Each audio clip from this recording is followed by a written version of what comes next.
everyone. So our athlete of the week, we usually, obviously, we do it here on Thursdays. And man, where are we going to go this week? We go to the volleyball court again, just like last week. And this time we're going to cover Calhoun's, again, Neva Rangel that got it. And 25 News Now sports reporter Ray Robinson has the story for our athlete of the week. Calhoun's own Nevaeh Rangel made her presence felt in the Volleyball Quero Classic. With leading the Sand Crabs in kills, this performance helped the Sand Crabs finish in first, a victory that she takes pride in. My performance has been really good. I've been playing front row and back row, so we've had an attack on both ends. And I've had really an off game for myself, so it's been pretty good. The aim for success is made possible due to the returning stars, as Rangel talks about the chemistry that has been maintained. We have kind of like the same team as last year, so we're not really like missing a whole bunch. So we're kind of already used to each other. We already have like a good connection with everybody. Speaking of aim for success, she's made it clear what her and the team's goals are. Go past what we did last year, way past that. Probably at least we want to go to state, but it's a long shot. But we still want to go that far. Ray Robinson, KAVU TV 25 News Now, Sports.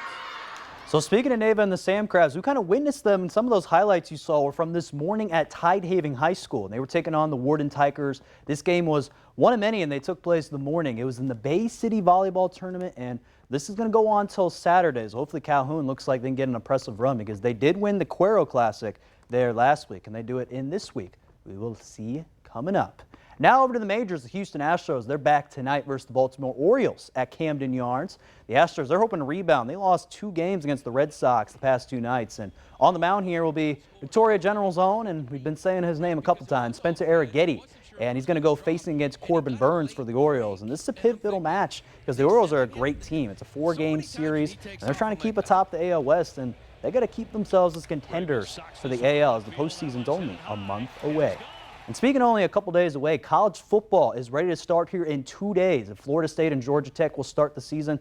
But not so good news for head coach Kirk Ferentz for Iowa. He was suspended due 1 game because of a recruiting violation, which happened back in late 2022. Ferentz is the long-tenured head coach in FBS and has been with Iowa since 1999. Wow, and this is a huge violation for Ferentz. And hopefully this won't be too much. This is only week 1 game, so nothing too crazy, but hopefully nothing more of that there in the future. And after 17 years in Major League Baseball, Cincinnati's own, and one of my favorites being from Ohio, Joey Votto, he announced he's hanging up the cleats over the course of his career. Votto hit .294 with over 2,100 hits. He's also a 6-time All-Star, won the National League MVP award back in 2010. And Don, just to end the show here tonight, Alex Bregman does have some swelling in his elbow for the Astros. Hopefully he can kind of recover real quickly. I mean, first of all, I obviously give props up to Joey Votto and hope he has a great career. And Don, hopefully, speaking of good careers, Bregman get back and healthy. So we got one player that's retiring and one player is trying to get back and healthy. So 2 different